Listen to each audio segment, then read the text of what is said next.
여러분 안녕하세요. 오늘은 단순한 이적 뉴스도 한 선수의 활약상을 나열하는 이야기도 아닙니다. 오늘 이야기는 숫자가 무너지는 순간 기존의 상식이 작동을 멈춘 장면에 대한 기록입니다. 손흥민이라는 이름이 공개된 지 불과 7분, LAFC의 디지털 자산과 스폰서 시장, 그리고 마케팅 업계의 계산식이 동시에 흔들렸습니다. 선수 한 명이 아니라 경제 현상이 등장했을 때 어떤 일이 벌어지는지 지금부터 차분히 짚어보겠습니다. 손흥민의 공식 일정과 관련 소식이 공개된 직후 LAFC 내부 대시보드에는 즉각적인 이상 신호가 감지됐습니다.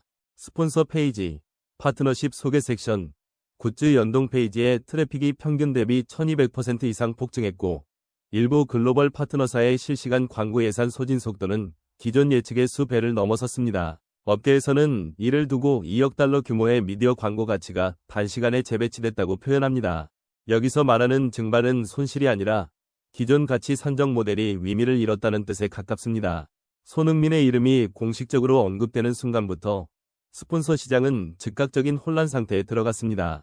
이는 과장이 아니라 실제 현장에서 관측된 구조적 문제였습니다. 기존의 스폰서 계약서는 경기 수, 중계 노출 시간, 리그 평균 시청률, 지역별 도달 범위를 기준으로 정교하게 설계되어 있습니다. 즉, 선수는 어디까지나 경기라는 틀 안에서만 가치를 발생시키는 변수로 계산되어 왔습니다.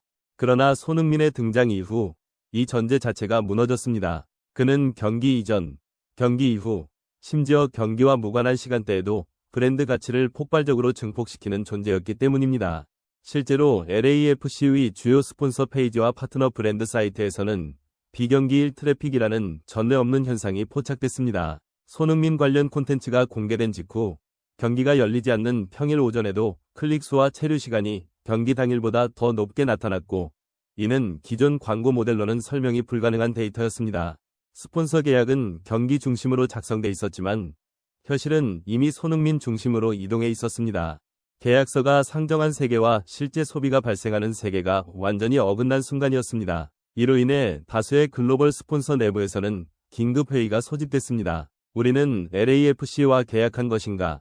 아니면 손흥민과 계약한 것인가라는 질문이 실제로 오갔다는 증언도 나왔습니다. 일부 브랜드는 기존 계약 조건으로는 손흥민 효과를 충분히 활용할 수 없다는 판단을 내렸고 추가 옵션 조항이나 별도의 글로벌 캠페인 계약을 검토하기 시작했습니다. 이는 단순한 재협상이 아니라 계약의 주체가 구단에서 선수로 이동하고 있음을 의미하는 신호였습니다. 특히 혼란을 가중시킨 요소는 손흥민의 팬층 구조였습니다. 그의 팬들은 특정 국가나 리그에 국한되지 않았고 유럽, 아시아, 북미를 동시에 관통하는 글로벌 분포를 보였습니다. 이는 스폰서 계약서에 명시된 주요 타깃 시장이라는 개념을 무력화시켰습니다. 한 브랜드가 북미 시장을 목적으로 계약을 체결했음에도 실제 반응은 아시아와 유럽에서 더 크게 나타나는 현상이 반복됐습니다. 마케팅 부서 입장에서는 환영할 일이었지만 법무와 계약 담당 부서 입장에서는 명백한 구조적 오류였습니다. 더 큰 문제는 속도였습니다. 손흥민 관련 콘텐츠는 전통적인 캠페인 준비 기간을 무시하고 확산됐고 브랜드는 준비되지 않은 상태에서 글로벌 노출을 맞이해야 했습니다. 일부 스폰서의 경우 공식 이미지 가이드나 메시지 정렬이 끝나기도 전에 브랜드명이 손흥민과 함께 언급되며 시장에 노출됐습니다. 이는 브랜드 통제권이라는 측면에서 상당한 부담이었고 동시에 손흥민이라는 이름이 이미 브랜드 위에 서 있음을 보여주는 장면이었습니다. 업계 관계자들은 이 현상을 두고 계약서가 현실을 따라가지 못한 최초의 사례가 아니다. 하지만 이렇게 노골적인 경우는 처음이라고 평가했습니다. 기존에는 슈퍼스타의 등장으로 계약 가치가 상승해도 그 범위는 계약서 안에서 조정이 가능했습니다. 그러나 손흥민의 경우 계약서 바깥에서 가치가 생성되고 확산됐고 이는 법적 문서가 현실을 설명하지 못하는 상태를 만들었습니다. 다시 말해 스폰서 시장은 손흥민이라는 변수 앞에서 기존의 계산식을 전면 수정해야 하는 단계에 들어선 것입니다. 이 혼란은 부정적인 위기가 아니라 시장 진화의 신호에 가깝습니다. 선수는 더 이상 노출을 제공하는 대상이 아니라 시장의 흐름을 재편하는 중심축이 되고 있습니다. 손흥민은 그 변화를 가장 극적으로 보여준 사례이며 스폰서 시장이 겪고 있는 혼란은 곧 새로운 기준이 정립되기 전 반드시 거쳐야 할 통과위례라고 볼 수 있습니다. 결국 이 혼란은 하나의 질문으로 수렴됩니다. 이제 계약은 구단과 맺어야 하는가? 아니면 시대와 맺어야 하는가? 그리고 그 시대의 이름이 바로 손흥민이라는 사실을 스폰서 시장은 너무 빠르게 깨닫게 됐습니다. 마케팅 업계가 내린 결론은 명확했습니다. 손흥민은 더 이상 ROI 투자 대비 효과로만 설명할 수 있는 대상이 아니라는 것입니다. 그의 이름은 광고가 붙는 매체이자 브랜드가 편승하는 플랫폼이며 동시에 글로벌 감정 소비를 촉발하는 트리거로 작동합니다. 이 단계에 이르면 선수의 연봉, 이적료, 광고 단가를 개별적으로 계산하는 방식은 무의미해집니다. 손흥민은 얼마의 가치인가가 아니라 어디까지 파급되는가로 평가되는 존재가 됐습니다. LAFC는 이미 성공적인 구단 운영으로 평가받아왔지만 손흥민 효과는 그 준비 범위를 넘어섰습니다. 서버 증설, 글로벌 대응 인력 투입, 다국어 콘텐츠 전환이 순차적으로 이뤄졌고 일부 일정은 급히 조정됐습니다. 이는 위기가 아니라 예측 불가능한 성공에 대한 대응이었습니다. 구단 관계자들 사이에서는 우리가 스타를 영입한 줄 알았는데 하나의 시장을 맞이했다는 말이 나올 정도였습니다.